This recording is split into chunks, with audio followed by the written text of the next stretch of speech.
Just when you thought this year couldn't get much crazier, I've just heard about Suchir Balaji, who was an AI researcher who used to work for OpenAI and had recently made statements to the New York Times as a whistleblower regarding their ethics and inner workings, has been found dead in his San Francisco apartment from an apparent suicide. Now, I just made a video about Sam Altman, the CEO of OpenAI, and how he lies to students, and this guy was only 26 years old, and he was a computer science graduate who studied AI, just like Luigi Mangione, the alleged CEO killer. So you would think this would be a much bigger story, but I've only just heard about it. What are the chances that these two young men with the best education at the top universities with good jobs in tech, I mean, you can't get much bigger than OpenAI, would end up in such violent circumstances? But here we are, and his evidence was about to be used in several lawsuits filed against OpenAI. So that's the third whistleblower we know of this year who has ended up like this. But we are left with his testimony, which is posted on his X account and on his own website.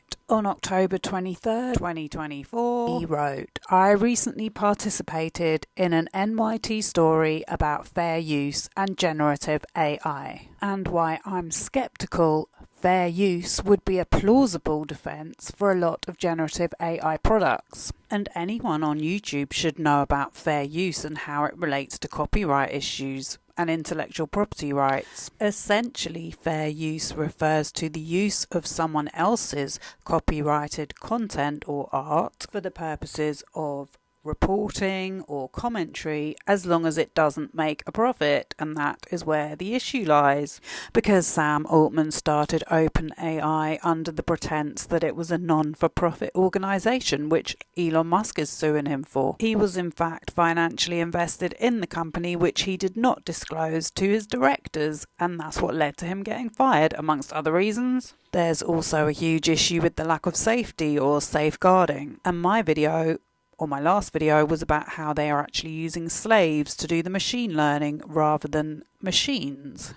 So make that make sense. Well, it turns out it was so that companies could get rid of their workers and spend less on wages by hiring people over in other countries where they would get paid less. Do you think it's possible these guys who spent years in their education at the highest level, like Suchir and Luigi, only when they get to the workplace they find out they've been spun a big lie in their education by the likes of Elon Musk and Sam Altman, who they've been taught to look up to? Do you think that's why they might be a little bit angry? To the point where they want to speak out about this stuff rather than carry on living with it? Because there's probably nowhere to even move forward.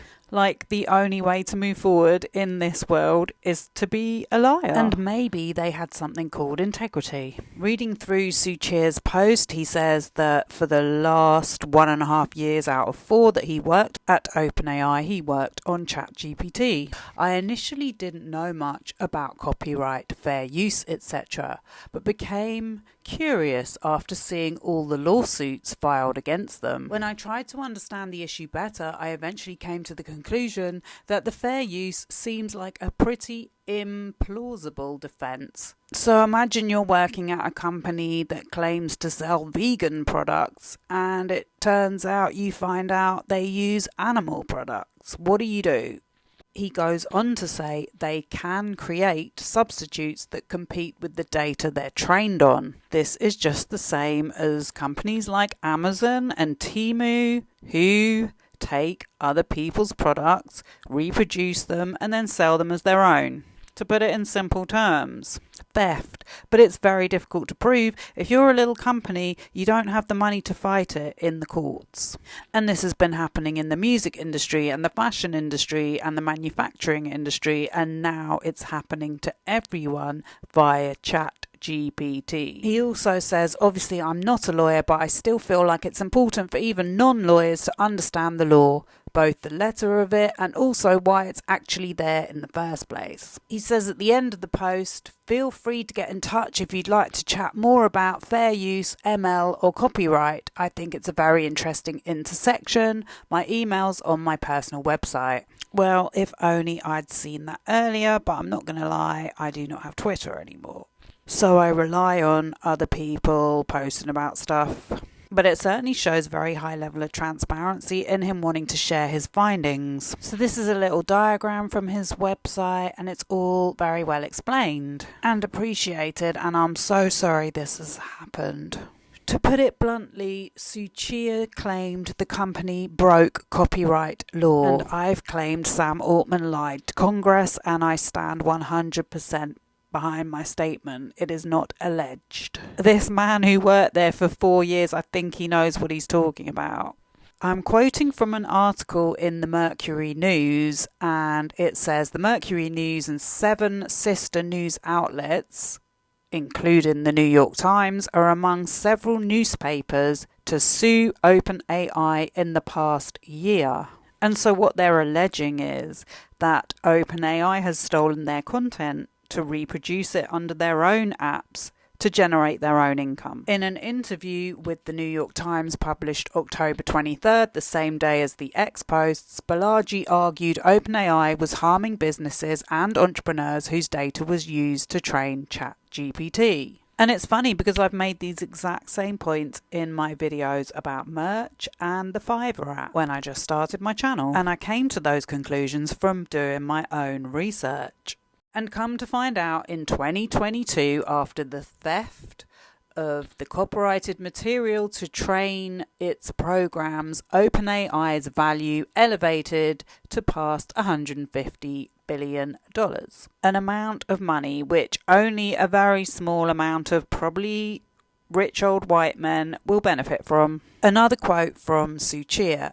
If you believe what I believe, you have to just leave the company. This is not a sustainable model for the internet ecosystem as a whole. Yep, this is what I have been saying. It's a pyramid system. Suchia had it. I'm just so sad this happened because he was absolutely on point and he had the experience. But guess what? The medical examiner's office determined the manner of death to be suicide, and police officials this week said there is currently no evidence of foul play. It kind of beggars belief, really.